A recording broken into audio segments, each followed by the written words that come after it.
And do you have any advice on what to do with porn and masturbation? The less porn, the better. Especially the 2 or 3 months before a competition, you should keep your emotional level to a low. When you get involved, for instance, 2 months before a competition with a woman, and you fall in love, and that energy, falling in love, takes away from your energy in a gymnasium, then obviously that's gonna hurt your progress. So therefore you have to cut this off and go your road, and don't go sidetracked, stay cold.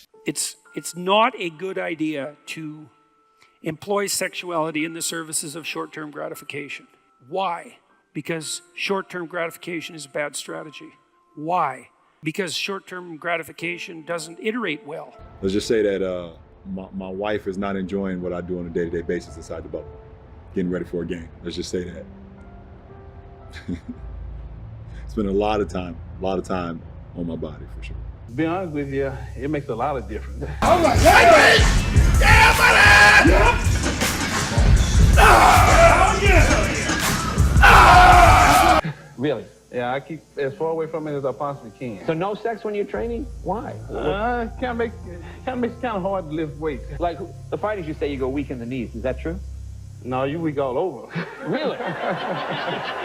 But there's a third thing too, which is there's a relationship between scarcity and deprivation and value, right? And so if you are surfeited by a stimulus, let's say, or a resource, if you're stuffed, food is nauseating. And this is certainly the danger on the sexual front. And it doesn't take much thought to figure this out. And you might say, well, why not? Because more is better. And the answer is no. The right amount is better. And the right amount involves a certain amount of deprivation. Does it in any way sap your strength? Well, we have a train. I just built a training camp in Deer Lake, Pennsylvania, 20 miles out of Reading. It cost me about $775 to complete. And I built all of this just to get away from my wife. Well, then you've answered the question. Way up on the mountain. Back to pornography. First of all, it's a surfeit of hedonistic pleasure. It's whim-based. It doesn't constitute the kind of action that lays the groundwork for functional relationships. It stops you from being desperate enough to go and put yourself on the line in a real relationship. It trains you sexually to respond only to pornography. It requires that you use more and more novel forms of pornography as your habit develops in order to get the same kick. It increases the probability of impotence in real life. Or maybe you think you've tried to quit and you think, to hell with it. Look at all the sex.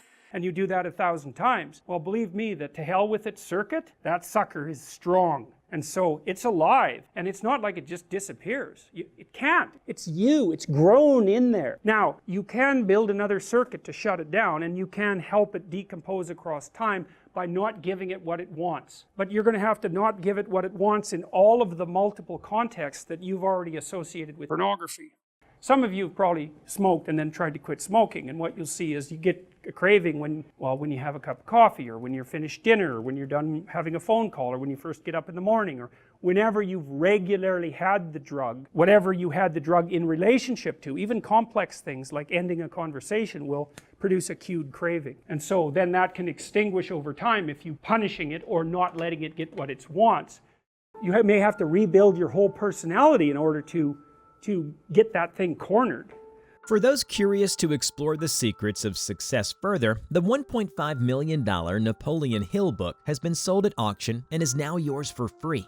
You can access the book using the first link below.